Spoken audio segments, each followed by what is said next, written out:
السلام علیکم ورحمۃ اللہ وبرکاتہ۔ سوال ہے ابو یحییٰ یافعی صاحب کا، سلام کر رہے ہیں، کہہ رہے ہیں کہ 2 حصوں پر مشتمل ہے سوال ان کا۔ بیٹا اندر بیٹھ جائیے قائم کمرے میں۔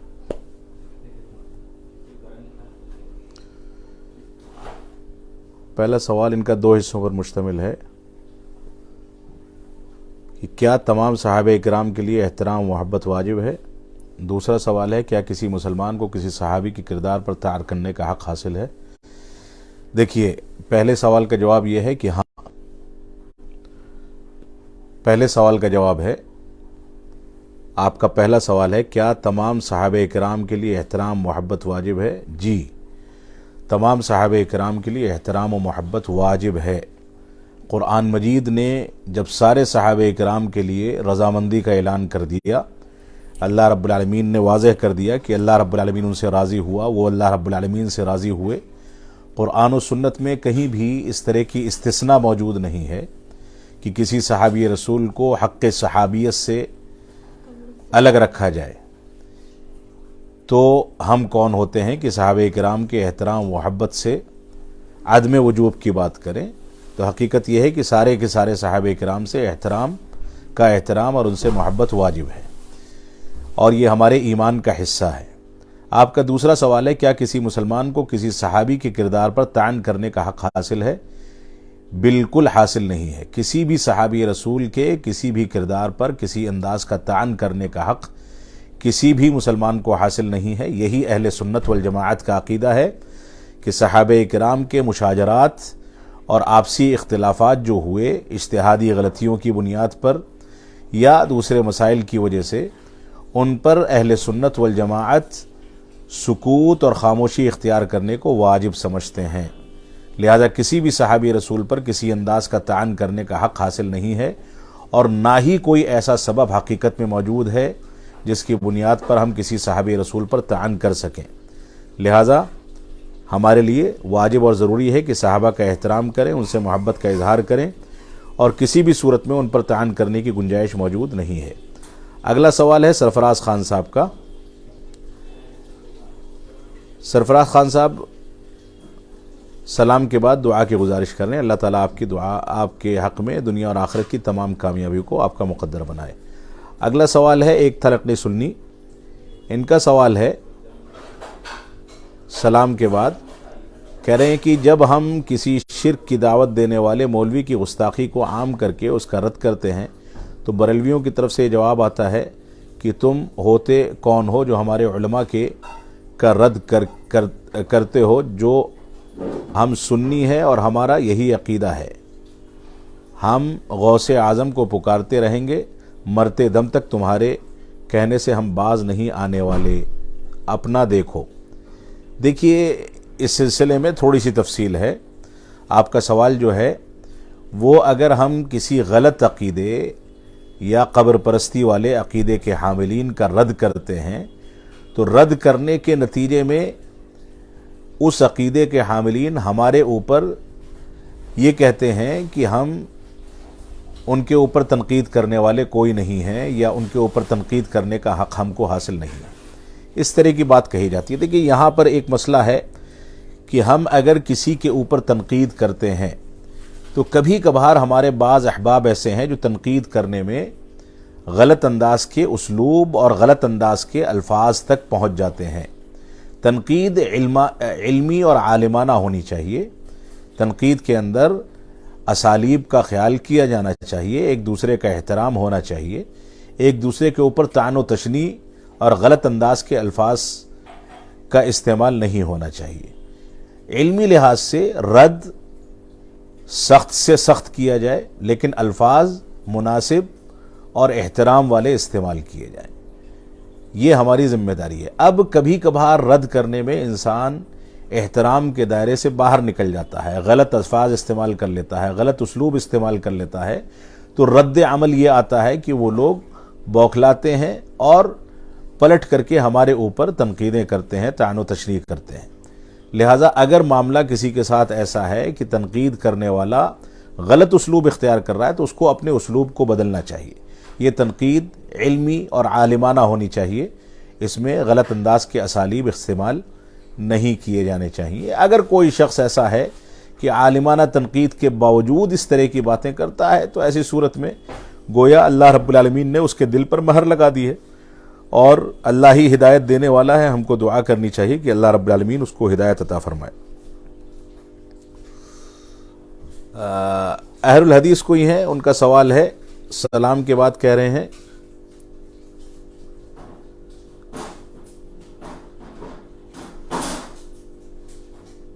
اچھا دعا دے رہے ہیں، اس کے بعد ایک تھا نقلی سنی، ان کا اگلا سوال ہے سلام کے بعد، کیا اہل بدعت صرف بریلوی ہی ہے یا وہ بھی ہیں جو بدعت کا رد نہیں کرتا؟ کیا اہل بدعت میں ڈاکٹر اسرار احمد، مولانا مودودی، سید قطب، حسن بنا وغیرہ بھی آتے ہیں؟ دیکھیے، جن لوگوں کا نام آپ نے لیا ہے یہ لوگ یقیناً اہل بدعت میں آتے ہیں، اور ان کی بدعت عام بدعتوں سے زیادہ سخت اور شدید ہے، کیونکہ انہوں نے عقیدے کے مسائل میں غلط عقائد کو اختیار کر کے اہل کلام والی بدعتیں اختیار کی ہیں، اور ان لوگوں نے بہت ساری جگہوں پر خوارج کے موقف اختیار کیے ہیں، بہت سی جگہوں پر اہل سنت والجماعت کے علماء پر تنقیدیں کی ہیں، بہت سی جگہوں پر حکام کے خلاف تکفیر تک کے واقعات موجود ہیں، اور یہ لوگ ایسے ہیں جنہوں نے صحابہ کرام کی بھی تنقید کی ہے۔ تو ان کی بدعت جو ہے عام بدعت سے زیادہ غلیظ اور عام بدعت سے زیادہ شدید ہے، لہذا ہماری یہ ذمہ داری ہے کہ ہم اس فرق کو سمجھیں۔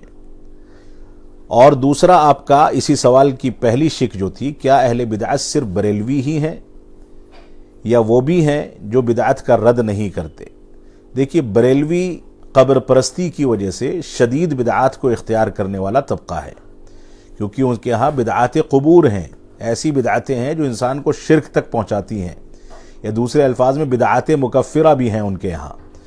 لہٰذا اہل بدعت میں وہ بھی شامل ہیں، اور وہ لوگ بھی شامل ہیں جو دوسرے طبقے یا دوسرے مسالک یا دوسرے مکتب فکر سے ہیں اور بدعات کو انجام دیتے ہیں۔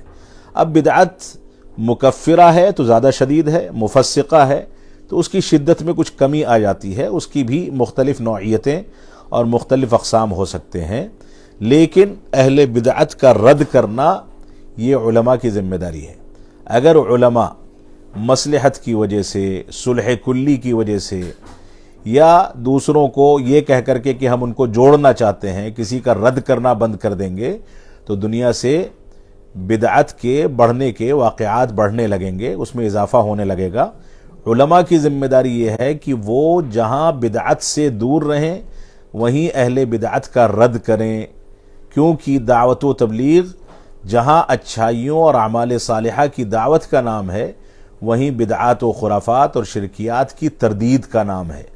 دعوت و تبلیغ صرف ایک پہلو کو اختیار کر کے، یعنی امر بالمعروف کو اختیار کر کے مکمل نہیں ہو سکتی، بلکہ نہی عن المنکر اس کا بنیادی جز ہے اور اس کی بنیادی شرط ہے۔ علماء کی ذمہ داری ہے کہ اہل بدعت کا رد اور منکرات کا رد کرتے رہیں، اور اگر کوئی شخص اہل بدعت کا رد نہیں کرتا ہے اور دھیرے دھیرے اہل بدعت کے ساتھ بیٹھنے اٹھنے لگتا ہے تو خدشہ اس بات کا ہے کہ وہ بھی بدعتیوں میں شامل ہو جائے گا۔ اللہ رب العالمین ہم کو محفوظ رکھے۔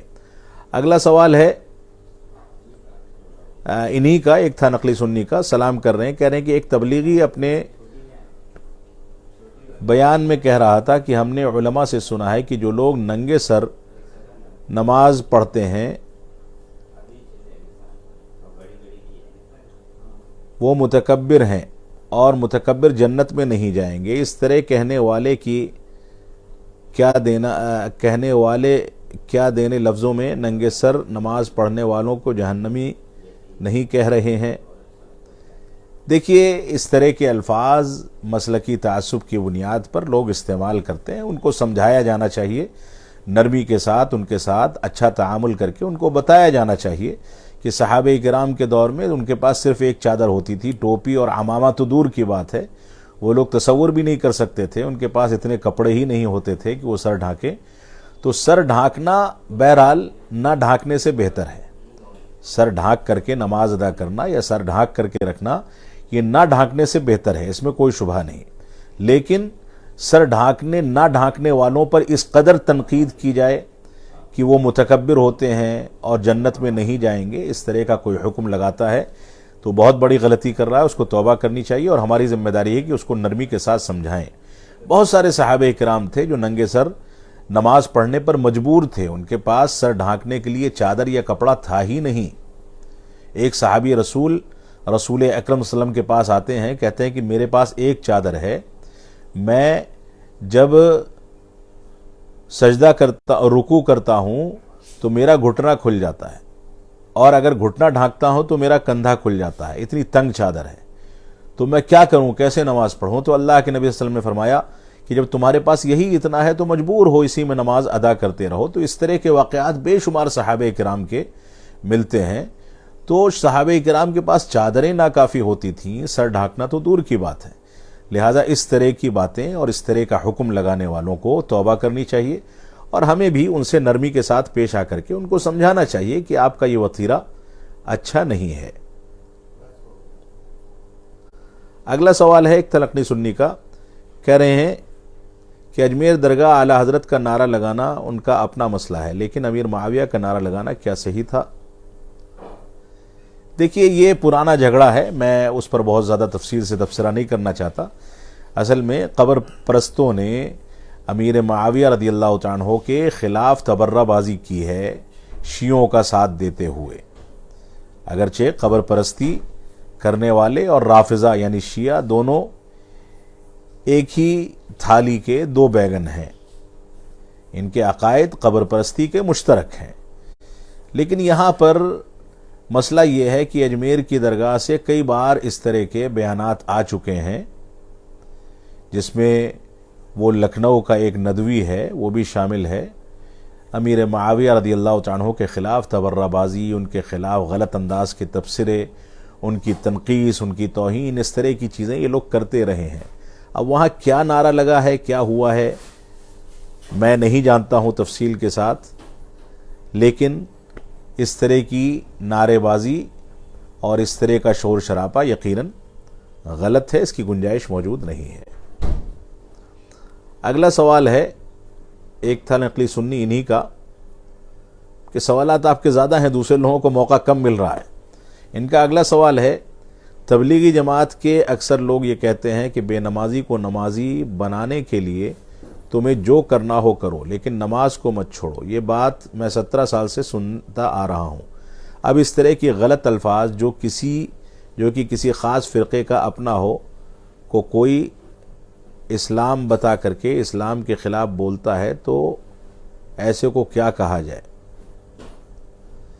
دیکھیے نماز صرف پڑھ لینا مسئلہ نہیں ہے، نماز کو رسول اکرم صلی اللہ علیہ وسلم کے طریقے کے مطابق پڑھنا اصل ہے، کیونکہ نماز میں یا کسی بھی عبادت میں اس کی قبولیت کے لیے دو بنیادی شرطیں ہیں۔ ایک شرط یہ ہے کہ اس عبادت کو اللہ رب العالمین کی رضامندی اور اس کے اخلاص کی تکمیل کے لیے ادا کیا جائے، دوسری شرط یہ ہے کہ وہ طریقہ رسول اکرم صلی اللہ علیہ وسلم کا اپنایا جائے، اسی طریقے کے مطابق نماز ادا کی جائے۔ اب کوئی شخص اخلاص کے ساتھ نماز ادا کرتا ہے لیکن سنت نبوی کے مطابق نہیں کرتا تو اس کی عبادت باطل ہے، کوئی سنت نبوی کا اہتمام کرتا ہے اور اخلاص موجود نہیں ہے تو بھی اس کی عبادت باطل ہے، دونوں شرطوں کا پایا جانا ضروری ہے۔ اب اس طرح کی بات کہ صرف ان کو مسجد سے جوڑ دیا جائے، نماز سے جوڑ دیا جائے، طریقہ نہ سمجھایا جائے، نہ بتایا جائے کہ کون سے طریقے پر نماز ادا کی جا رہی ہے، تو یہ غلط طریقہ ہے۔ ہمارا کام جوڑنے کا بھی ہے اور ہمارا کام ان کو صحیح طریقہ سکھانے کا بھی ہے، کہ دونوں کی دونوں چیزوں کا لحاظ رکھنا ہماری ذمہ داری ہے۔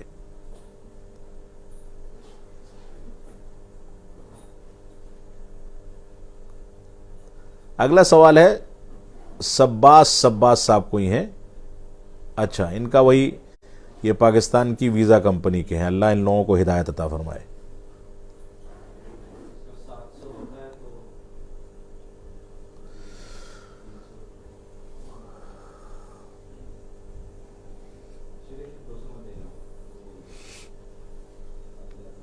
ہاں اور کوئی سوال ہو کسی کا تو بتائیے۔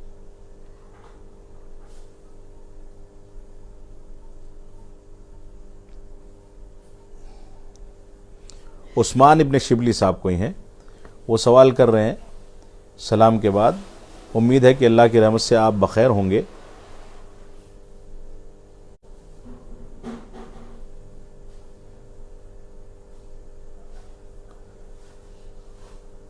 ان کا سوال یہ ہے کہ دارالاسلام اور دارالکفر کس کو کہتے ہیں؟ کیا ہندوستان دارالکفر ہے؟ بنگال کے کچھ نوجوان یہ کہہ رہے ہیں کہ ہندوستان دارالکفر ہے، اس لیے ہندوستان کے آس پاس کے مسلم ملکوں سے ہندوستان کے دینی مدارس جیسا کہ جامعہ سلفیہ بنارس، علی گڑھ مسلم یونیورسٹی جیسے اور بھی کئی مدرسوں کے باہر ایجوکیشن کے لیے آنا جائز نہیں ہے، اس لیے کہ یہاں اپنا دین و اخلاق کی حفاظت کرنا بہت مشکل ہے، اور ہو سکے تو یہاں کے مسلمانوں کو مسلم ملکوں پر ہجرت کرنا لازم ہے۔ ایسے اوٹ پٹانگ باتیں کرنے والوں کو آپ کچھ نصیحت کیجئے۔ یہ فضول قسم کے ایسے ناکارہ لوگ ہیں جو ہندوستان میں بیٹھ کر کے یا دوسری جگہوں پر بیٹھ کر کے مسلمانوں کے دلوں میں بے چینی پیدا کرتے ہیں، ایک حرام کام کرتے ہیں۔ کون سا ایسا ملک ہے جس کو آپ دارالاسلام کہیں گے؟ ہندوستان، پاکستان، بنگلہ دیش، یہ تینوں ممالک سیاسی لحاظ سے تقریباً ایک کیفیت میں ہیں۔ تینوں جگہوں پر طاغوتی نظام چلتا ہے، جمہوریت، ڈیموکریسی تینوں جگہوں پر نافذ ہے، اور یہ تینوں کے تینوں غیر اسلامی نظام ہیں۔ ہندوستان یقیناً دارالامن ہے، دارالکفر نہیں ہے۔ یہاں کفار جو رہتے ہیں کثرت کے ساتھ، اس کی بنیاد پر اس کو دارالکفر کہا جا سکتا ہے، لیکن شرعی اصطلاح میں ایسے ملک کو دارالامن کہا جاتا ہے جہاں آپ اذان دے سکتے ہیں، نمازیں ادا کر سکتے ہیں، اپنی اسلامی احکامات پر مکمل طریقے سے عمل کر سکتے ہیں۔ بہت سارے ایسے مسلم ممالک ہیں، بے شمار ایسے مسلم ممالک ہیں جو مسلم حکمران جن کے اندر موجود ہیں، لیکن وہ اسلامی نظام پر نہیں چل رہے۔ ان کے یہاں بے حیائی ہندوستان سے زیادہ ہے، ان کے یہاں اسلام کی خلاف ورزی ہندوستان سے زیادہ ہے، ان کے یہاں اسلام کی مخالفت ہندوستان سے زیادہ ہے۔ بہت سارے ایسے مسلم ممالک ہیں، وہاں رہ کر کے انسان اتنا اسلام پر عمل نہیں کر سکتا جتنا ہندوستان میں رہ کر کے کر سکتا ہے۔ بہت سارے ایسے ممالک ہیں جہاں اسلامی تعلیمات پر عمل پیرا ہونے کی اجازت یا آزادی ہندوستان کے بالمقابل بہت کم ہے، جبکہ وہ ملک مسلمانوں کا ہے۔ تو یہ فضول کی چیزیں ہیں جو مسلمانوں کے دلوں میں بے چینی پیدا کرنے کے لیے صرف دنیا میں پھیلائی جاتی ہیں۔ ہندوستان میں اللہ رب العالمین کا فضل و کرم ہے کہ جتنی آزادی کے ساتھ مدارس اسلامیہ میں کتب ستہ کا درس دیا جاتا ہے، جتنی آزادی کے ساتھ اسلامی تعلیمات پر عمل پیرا ہوا جاتا ہے، جتنی آزادی کے ساتھ خطبات دیے جاتے ہیں، جتنی آزادی کے ساتھ اذان و اقامت کا اہتمام ہوتا ہے، جتنی آزادی کے ساتھ نماز پڑھنے کا اور مسجدیں تعمیر کرنے کا اہتمام ہوتا ہے، اتنی آزادی دنیا کے کم خطوں میں ملتی ہوگی۔ یہ ایک الگ مسئلہ ہے کہ ہم غیر قانونی طریقے سے مسجد تعمیر کریں، غیر قانونی طریقے سے کوئی کام کریں، تو ظاہر سی بات ہے دنیا کے کسی بھی خطے یا کسی بھی ملک میں ہوں گے، رکاوٹیں آئیں گی۔ اس وجہ سے مسلمانوں کی یہ ذمہ داری ہے کہ قانون کے دائرے میں رہ کر کے باقاعدہ قانونی شکل میں اور حکومت سے منظوری لے کر کے وہ کام کریں، انشاءاللہ ان کے لیے کوئی رکاوٹ نہیں ہوگی۔ تو ہندوستان دارالکفر نہیں ہے بلکہ دارالامن ہے، یہاں پر امن و سلامتی ہے، اسلامی تعلیمات پر عمل کرنے کا پورا امکان موجود ہے، بلکہ بہت سارے مسلم ممالک سے زیادہ یہاں پر امکانات موجود ہیں۔ اللہ رب العالمین ہم کو صحیح سمجھ عطا فرمائے۔ فیضان انصاری صاحب کہہ رہے ہیں کہ سلام کے بعد کہہ رہے ہیں کہ شیخ جو نماز کے بعد کے اذکار ہیں، استغفر اللہ استغفر اللہ استغفر اللہ، کیا ہمارے اذکار صرف فرض نماز کے بعد پڑھنے چاہیے یا باقی ہر نماز کے بعد؟ دیکھیے یہ اذکار اللہ اکبر سے شروع ہوں گے، آپ نے صرف استغفر اللہ لکھا ہے، اللہ اکبر، استغفر اللہ استغفر اللہ استغفر اللہ، یہ اذکار فرض نماز کے بعد کے ہیں، لیکن آپ چاہیں تو نوافل اور سنتوں کے بعد بھی پڑھ سکتے ہیں، کوئی مذاقے کی بات نہیں ہے، انشاءاللہ کوئی حرج نہیں ہے اس میں، آپ اس میں بھی پڑھیں اس میں بھی پڑھیں، لیکن اصل یہ ہے کہ یہ فرض نماز کے بعد کے اذکار ہیں۔ اہل الحدیث کا اگلا سوال ہے، یہ کہہ رہے ہیں سلام کے بعد، شیخ ایک طالب علم اپنی لائبریری کیسے بنائے، کن کتابوں کو ترجیح دے اور کچھ نصیحتیں دیں؟ دیکھیے یہ لمبا چوڑا سوال ہے، تفصیل طلب سوال ہے. آپ کو حدیث کی اور تفسیر کی قابل اعتماد کتابیں رکھنی چاہیے. مؤقر اور بڑے علماء اور بڑے مفسرین کی تفسیر، بڑے علماء کی حدیث کی کتابیں، اچھے علماء کی تاریخ کی کتابیں اور اس طرح کی کتابیں آپ اپنے علاقے کے کسی اچھے قابل اعتماد عالم دین سے رائے مشورہ کر کے اور اس کی ایک فہرست تیار کریں اور اس کے بعد ان چیزوں کو خرید کر کے اپنے مکتبے میں رکھیں. اللہ رب العالمین آپ کو توفیق عطا فرمائے. ممتاز خان صاحب سلام کر رہے ہیں. کیا حائضہ عورت قرآن بغیر چھوئے پڑھ سکتی ہے؟ دیکھیے راجح مسئلہ تو یہی ہے کہ ہاتھ لگائے بغیر قرآن مجید کی تلاوت منہ زبانی حائضہ عورت کر سکتی ہے، اس میں کوئی مذاکرہ نہیں ہے انشاءاللہ. عبد الحنان صاحب کوئی ہیں، کہہ رہے ہیں، ان کا سوال ہے عبد الحنان صاحب کا، جو لوگ صحابہ کرام پر لعن طعن کرتے ہیں اور بغض رکھتے ہیں، خاص کر حضرت امیر معاویہ بن نبی سفیان رضی اللہ تعالیٰ عنہ، ان کے لیے کیا حکم ہے؟ جو بغض رکھتا ہے وہ یقیناً بہت بڑی خطا کر رہا ہے، عقیدے کے لحاظ سے اس کے ہاں فساد ہے، وہ گناہ کبیرہ کا مرتکب ہے، اور یہ بغض کبھی کبھار انسان کو خوارج کے عقیدے پر لے جا کر کے اسلام سے باہر کا راستہ دکھا دیتا ہے. امیر معاویہ بن نبی سفیان رضی اللہ عنہ سے اگر کوئی بغض رکھتا ہے تو گویا وہ اللہ کے نبی صلی اللہ علیہ وسلم سے بغض رکھتا ہے. کوئی امیر معاویہ بن نبی سفیان رضی اللہ عنہ سے بغض رکھتا ہے تو گویا وہ قرآن مجید سے بغض رکھتا ہے، کیونکہ قرآن مجید ان لوگوں کو سراہتا ہے. اللہ کے نبی صلی اللہ علیہ وسلم ان لوگوں سے محبت کا اظہار کرتے ہیں، ان کے ساتھ اٹھتے بیٹھتے ہیں. اللہ کے نبی صلی اللہ علیہ وسلم کی وفات کے بعد یہ لوگ نبوت کے مشن کو لے کر کے ساری دنیا میں عام کرتے ہیں، جان تک قربان کرتے ہیں. تو ان لوگوں پر تنقید کرنے والا یقیناً ناقص الایمان بھی ہے، اور بسا اوقات اس میں مبالغہ کرنے کے نتیجے میں ہو سکتا ہے کہ وہ اسلام سے باہر کا راستہ دیکھ لے. لہٰذا ایسے شخص کو فوراً توبہ کرنی چاہیے، کیونکہ وہ امیر معاویہ رضی اللہ عنہ پر تنقید کر کے گویا اللہ کے نبی صلی اللہ علیہ وسلم پر، اللہ رب العالمین پر، قرآن مجید پر اور اسلامی شاعر پر تنقید کرتا ہے اور تنقید کرتا ہے. اللہ رب العالمین ہم کو محفوظ رکھے. مزمل احمد صاحب کوئی ہیں، ان کا سوال ہے سلام کے بعد، ایسے لوگوں سے ہمیں کیسے رہنا جہاں ہمیشہ لڑائی جھگڑے اور پولیٹکس کھیلتے ہیں بجائے دینی تعلیمات کو عام کیے؟ دیکھیے ایسا کوئی بھی آدمی جو دینی تعلیمات سے اپنی مجالس کو معطر نہیں رکھتا ہے، دین کی باتیں نہیں کرتا ہے، لڑائی جھگڑا اور پولیٹکس میں پڑا رہتا ہے، فضول باتیں کرتا ہے، ایسے لوگوں سے کنارہ کشی اختیار کر لے. اور ایسے لوگوں کے ساتھ بیٹھنا یا ان کی صحبت اختیار کرنا یہ ہمارے ایمان کو، ہمارے عمل کو ضائع کرنے والی چیز ہے. لہذا ہم کو احتیاط رکھنا چاہیے. مختار بن احمد صاحب سلام کر رہے ہیں،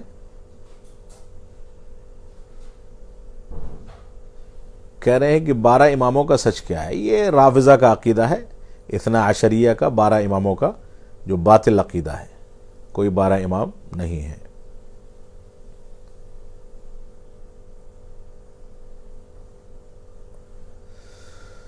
ایک بہت اہم سوال ہے اہل الحدیث صاحب کا، احسن اللہ علیکم، پہلے دعا دے رہے ہیں جزاکم اللہ خیرہ پچھلے سوال کے جواب میں شاید.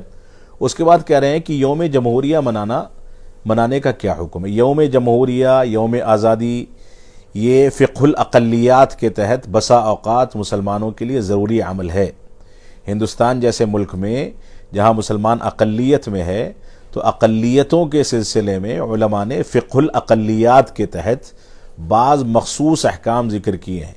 کچھ ایسی چیزیں جو اسلامی ممالک کے اندر ناجائز یا حرام ہوتی ہیں، وہی چیزیں ایسے ممالک میں جہاں مسلمان اقلیت میں ہے اور اسلامی حکومت نہیں ہے، وہاں پر مسلمانوں کے لیے اس کا حکم تبدیل ہو جاتا ہے. یوم جمہوریہ اور یوم آزادی یعنی 15 اگست اور 26 جنوری پر جو تقریبات منائی جاتی ہیں، اس میں اس طرح کے اعمال سے بچیں جو اعمال قرآن و سنت کے خلاف ہیں یا اسلامی عقائد کے خلاف ہیں. اس کے علاوہ تاریخ یاد کرنے کے لیے اور ضروری حد تک جو نظام ہے اس کے تحت اس کا اہتمام کرنے میں کوئی حرج کی بات نہیں ہے، بلکہ بسا اوقات یہ چیزیں ناگزیر ہیں کہ کہیں ایسا نہ ہو کہ اس کو بہانہ بنا کر کے مسلمانوں کو نشانہ بنایا جائے۔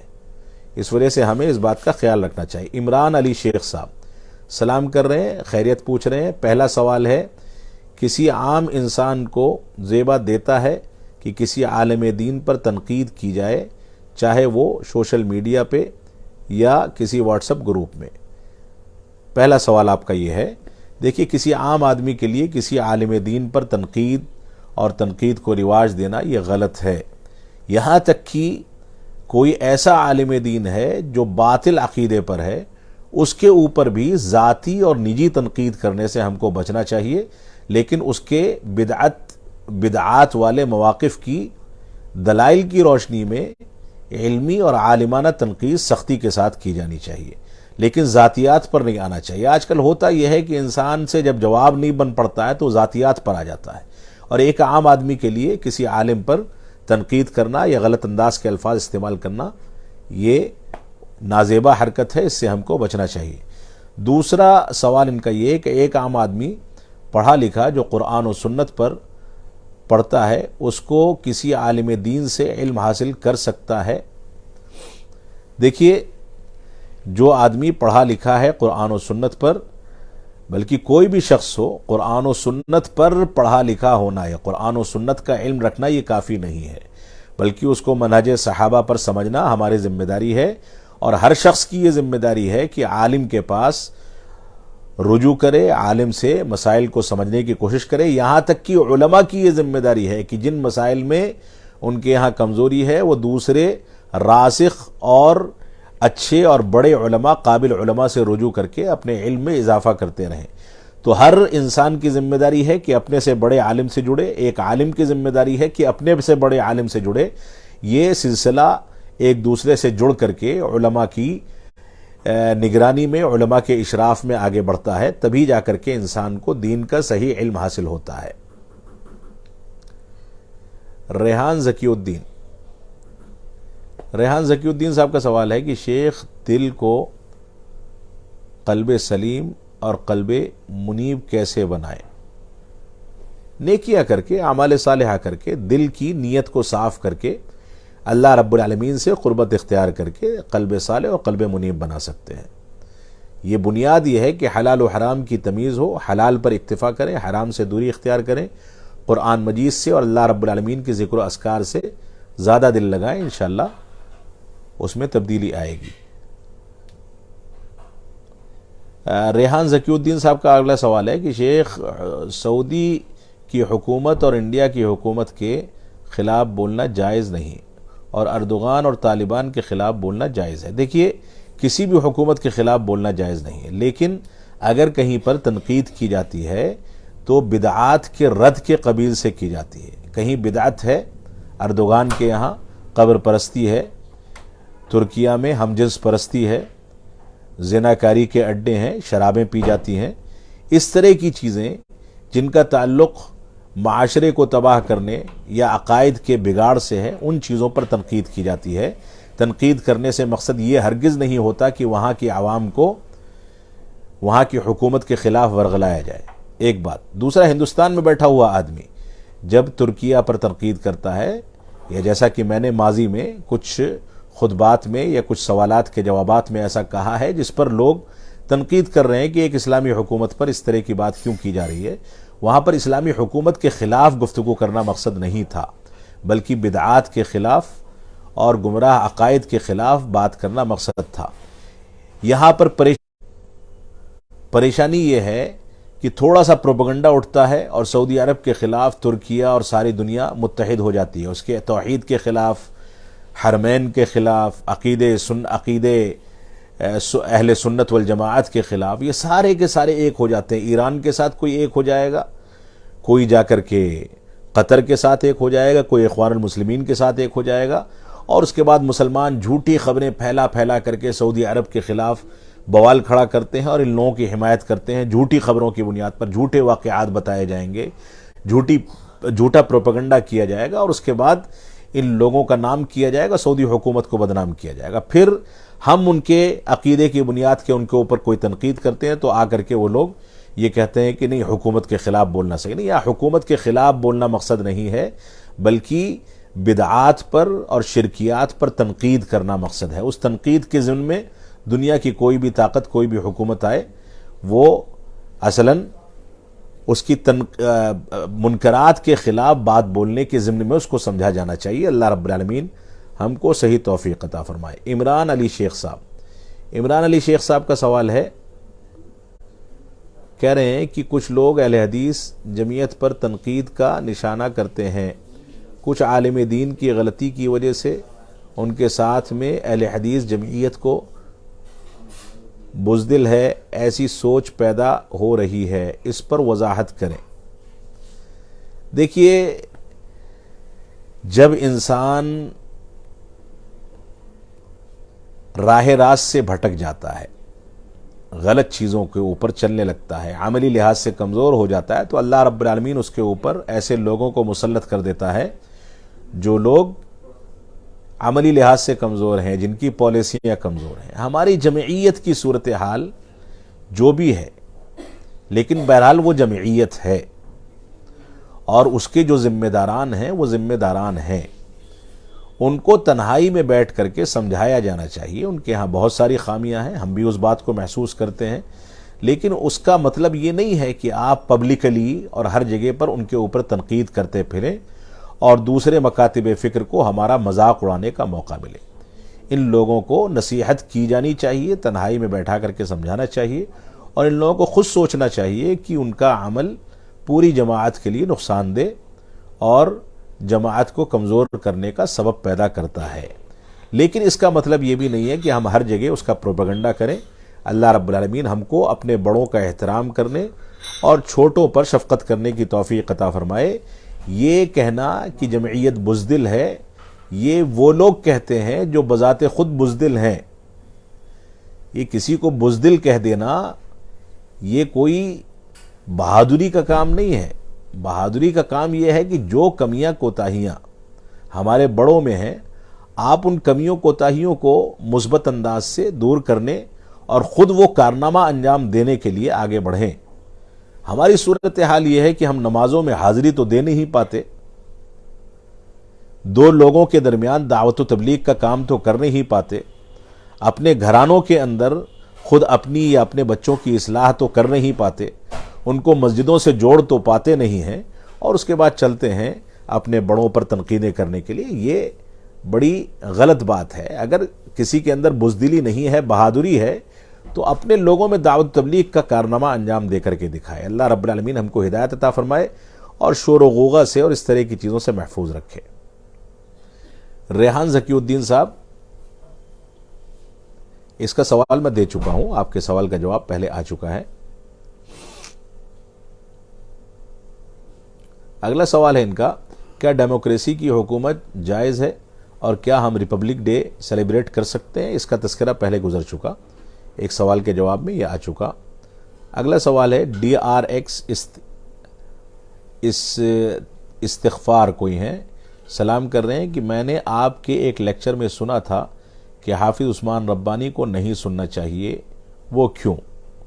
وہ عالم دین نہیں ہیں اور علماء سے ان کا رابطہ بھی اس طریقے کا نہیں ہے۔ ان کے لیکچرز میں اور ان کی تقریروں میں اس طرح کی باتیں آتی رہی ہیں جو کسی علمی بنیاد پر نہیں کہی گئی ہیں، لہذا میں اس بحث میں دوبارہ نہیں پڑھنا چاہتا، لیکن اصل یہ ہے کہ علم علماء سے لیا جانا چاہیے۔ قابل اعتماد علماء بے شمار جنوبی ہندوستان میں بھی موجود ہیں، ان لوگوں سے علم لیا جائے۔ اللہ رب العالمین ہم کو علماء سے علم حاصل کرنے کی توفیق عطا فرمائے۔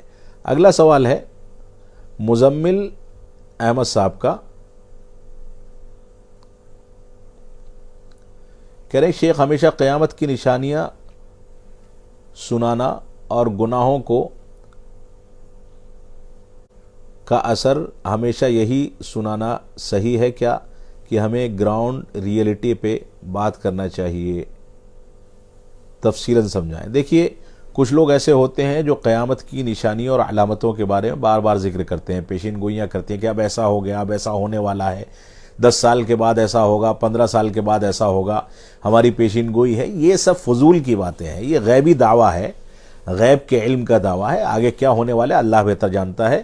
قیامت کی علامتیں ظاہر ہوتی ہیں پھر ختم ہو جاتی ہیں، یہ ضروری نہیں کہ جو علامت ظاہر ہوئی ہے وہ قیامت ہی کی ہو سکتا ہے کہ ابھی ظاہر ہوئی پھر ختم ہو، پھر ظاہر ہو، پھر ختم ہو، پھر ظاہر ہو، اور اخیر میں جو ظاہر ہو وہ قیامت کی علامت ہو۔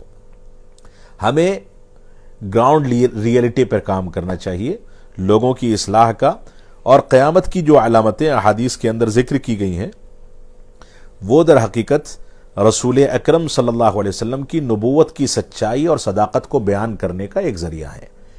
اس کا مقصد ہرگز یہ نہیں ہے کہ اس کو انسان ہر جگہ تشہیر دیتا رہے اور ہر جگہ اس کو پھیلاتا رہے۔ اگلا سوال ہے، میں آخری سوال ایک کے بعد ایک سوال اور لوں گا، اس کے بعد پروگرام ختم کریں گے۔ سلام کر رہے ہیں، سوال یہ ہے کہ شیخ نماز ظہر کی 4 رکعتوں میں سورہ فاتحہ کے بعد 2 رکعت میں سورہ پڑھنا ہے اور 2 رکعت پڑھنا کیسا ہے؟ دیکھیے 4 رکعت نفل ہو یا فرض ہو، اگر موقع ہے سورہ فاتحہ کے بعد کوئی سورت ملانے کا تو آپ ملا سکتے ہیں، کوئی مذاقہ نہیں ہے، ورنہ پہلی اور دوسری رکعت میں سورہ فاتحہ کے ساتھ سری نمازوں میں باجماعت سری نمازوں میں کوئی سورت ملائی جائے گی، اور دوسری 2 رکعتوں میں صرف سورہ فاتحہ، اور اگر موقع ہے تو کوئی سورت ملائی جا سکتی ہے دوسری 2 رکعتوں میں بھی۔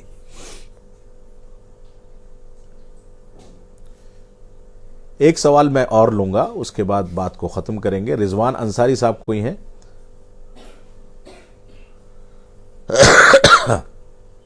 سلام کے بعد کہہ رہے ہیں سوال یہ ہے کہ کیا وضو کرنے کے لیے داڑھی کو ترک کرنا ضروری ہے حتیٰ کہ پانی ٹپکنے لگے؟ دیکھیے اصل یہ ہے کہ داڑھی اگر گھنی ہے تو اس میں خلال کیا جانا چاہیے، گیلی انگلیوں سے داڑھی کے اندر باقاعدہ خلال کیا جانا چاہیے، اندر تک پانی جانا چاہیے، اور اگر داڑھی ہلکی ہے اور پانی اوپر سے لگانے سے اندر تک پانی چلا جاتا ہے تو کافی ہے۔ اب ظاہر سی بات ہے جب انسان خلال کرے گا یا داڑھی کو پورا تر کرے گا تو داڑھی سے پانی ٹپکے گا، یہ یقینی بات ہے، کیونکہ اندر جو داڑھی کے اندر کا حصہ ہے، جو اندر کی کھال یا اسکن ہے، وہاں تک پانی جانا چاہیے۔ امید کرتا ہوں دوستو یہ ویڈیو آپ کو ضرور پسند آیا ہوگا۔ یہ ویڈیو اگر پسند آیا ہے تو چینل کو سبسکرائب کر لے، ویڈیو کو لائک کرے، ایک دوسرے کو شیئر ضرور کرے۔